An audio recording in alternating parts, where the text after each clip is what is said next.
Good evening, everyone. This is Poonam Thakur here, and welcome back to my channel. Today, my topic is NGO from the 10th chapter of UGC NET exam, that is Social Welfare Administration. So, I will cover all the remaining topic one by one, so stay tuned.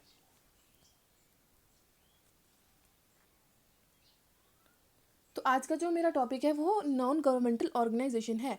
तो topic cover होने के बाद मैं question भी बताऊंगी कि यहाँ से क्वेश्चन कैसा आता है। तो इसको डिफाइन किया जाता है कि नॉन प्रॉफिट एंटिटीज़ है, इंडिपेंडेंट है गवर्नमेंट के इन्फ्लुएंस से। हालांकि ये गवर्नमेंट से फंडिंग रिसीव करती है, बट इसका मतलब ये नहीं कि ये गवर्नमेंट का काम करे और गवर्नमेंट इनको बदले में फंडिंग प्रोवाइड करे, फिर वो एक बार्टर सिस्टम हो जाएगा। तो वहाँ पे फिर अगर गवर्नमेंट इनको काम करने अपना काम करवाने के लिए फंडिंग प्रोवाइड करेगी तो ये यहाँ पे एक बाइसनेस आ जाएगी। तो बाइसनेस आ जाएगी तो फिर ये नॉन प्रॉफिट कहाँ से रहेगा। तो इसीलिए ये नॉन प्रॉफिट है, गवर्नमेंट इनको बस असिस्टेंट के लिए फंडिंग प्रोवाइड करती है। फिर आता है हमारे पास according to world bank. World bank ने बोला एनजीओ क्या है, हमारे पास प्राइवेट ऑर्गेनाइजेशन है जो परस्यू करते हैं एक्टिविटी को, रिलीव करते हैं सफरिंग को, प्रमोट करते हैं इंटरेस्ट ऑफ द पुअर को, प्रोटेक्ट करते हैं इन्वायरमेंट को, प्रोवाइड करते हैं सोशल सर्विस और अंडरटेक करते हैं कम्युनिटी के डेवलपमेंट को। फिर आता है हमारे पास एक लीगली कॉन्स्टिट्यूटेड ऑर्गेनाइजेशन है। ठीक है, लीगली है, कोई भी कभी भी आके और ये एनजीओ सेटअप नहीं कर देगा। लीगली एक प्रोविजन के अकॉर्डिंग इनको सेटअप करना होता है। तो लीगली कॉन्स्टिट्यूटेड है, ऑपरेट किया जाता है इंडिपेंडेंटली फ्रॉम द गवर्नमेंट और कंसिडर किया जाता है इसको non state, non profit and oriented group.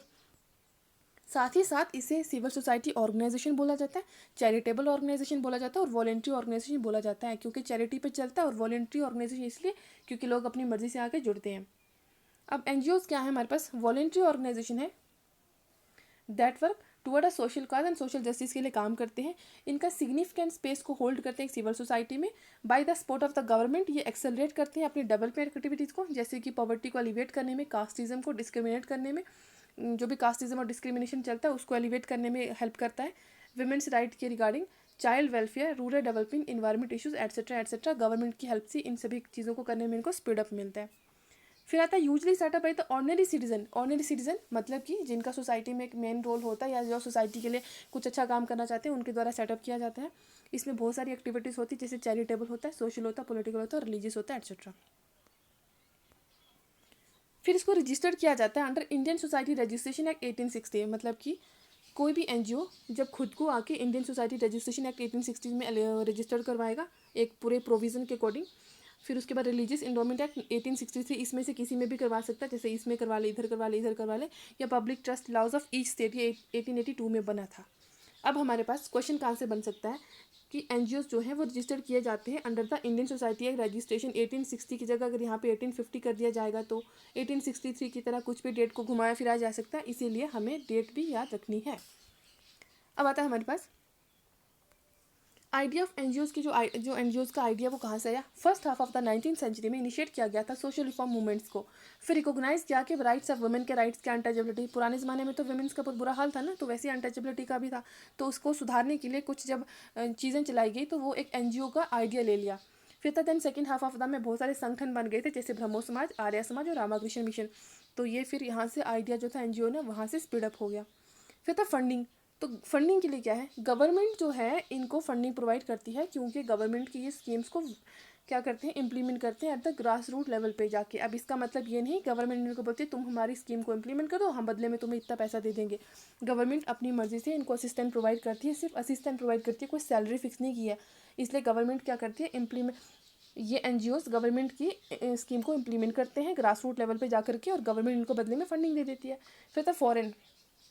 ये फॉरेन से भी फंडिंग लेते हैं अगर वो फिक्रा के under, foreign contribution regulation act के अंदर होम मिनिस्ट्री में रजिस्टर्ड होंगे तो फिर इनको ये फॉरेन फंडिंग लेने के लिए एलिजिबल हैं। बट इसमें क्या है कि इनको 30 डेज़ के अंदर इन्फॉर्म करना होता है कि हमें जो भी फॉरेन से जहाँ से भी फंडिंग आई है, जिस ग्रुप से फंडिंग आई है, इस फंडिंग ये इतनी फंडिंग आई है, इस पर्पज़ के लिए आई है, विद इन 30 डेज़ उनको ये मिनिस्ट्री ऑफ होम अफेयर में क्या करना होता है, रजिस्टर करवाना होता है, इन्फॉर्म भी करना होता है एक प्रॉपर रूल्स एंड रेगुलेशन के तहत।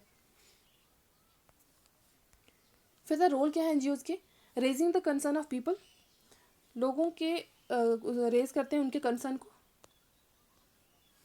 उसके बाद इंश्योर करते हैं inclusive growth with in the society में, फोकस करते हैं सभी इशू को, जैसे कि ह्यूमन राइट्स को, सोशल इन्वायरमेंट को, एडवोकेसी एटसेट्रा। प्रमोट करते हैं और इम्प्रूव करते हैं social political condition of the society को। इंपॉर्टेंट रोल है इनका एजुकेटिंग, मोटिवेटिंग लोगों को, और इंपॉर्टेंट रोल है इनका एजुकेशन में, मोटिवेट करते हैं लोगों को कि वो अपने राइट्स के लिए क्या करें, फाइट करें। सोशल डेवलपमेंट में इनका इंपॉर्टेंट रोल है। फिर था एजुकेशन।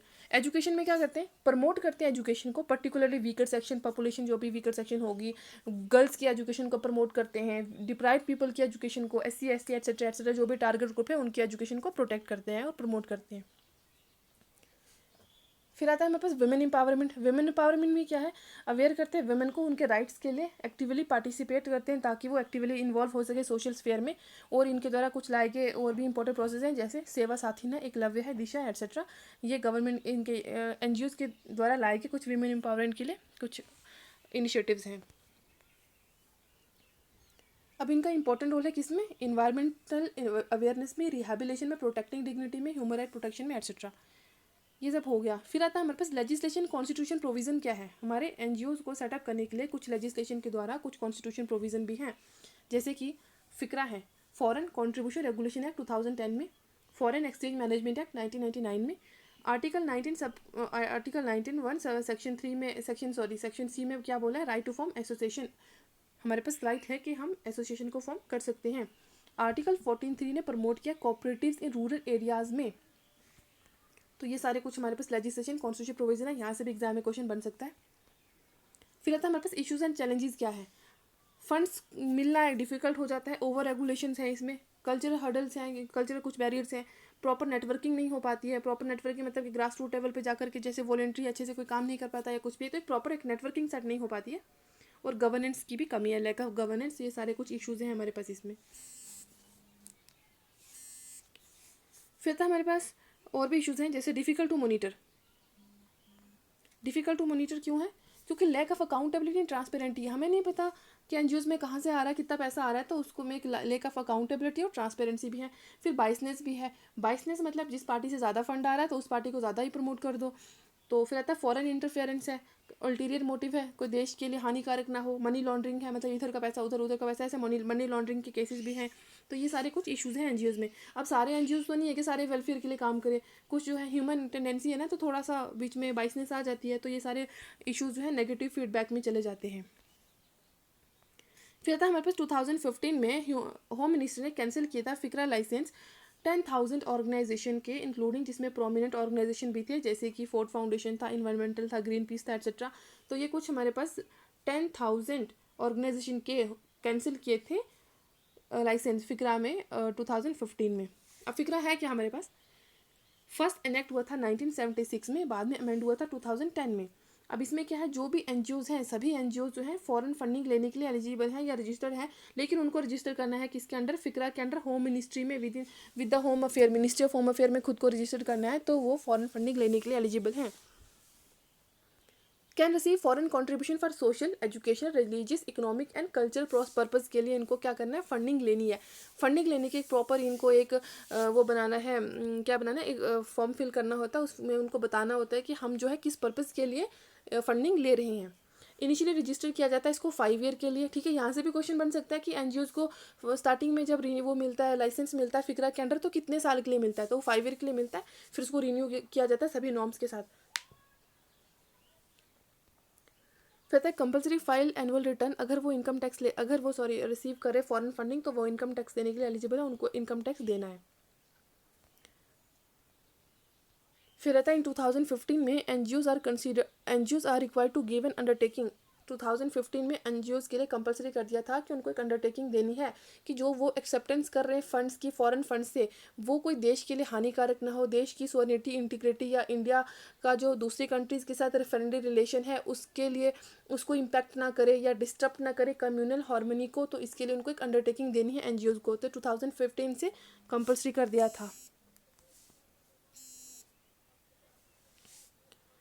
फिर था हमारे पास इन 2017 में member of legislature and political parties के जो लोग हैं, गवर्नमेंट ऑफिशियल हैं, जजेस हैं, मीडिया पर्सन हैं, इनको प्रोहिबिट किया था कि वो फंडिंग रिसीव नहीं करेंगे फॉरेन कंट्रीब्यूशन से।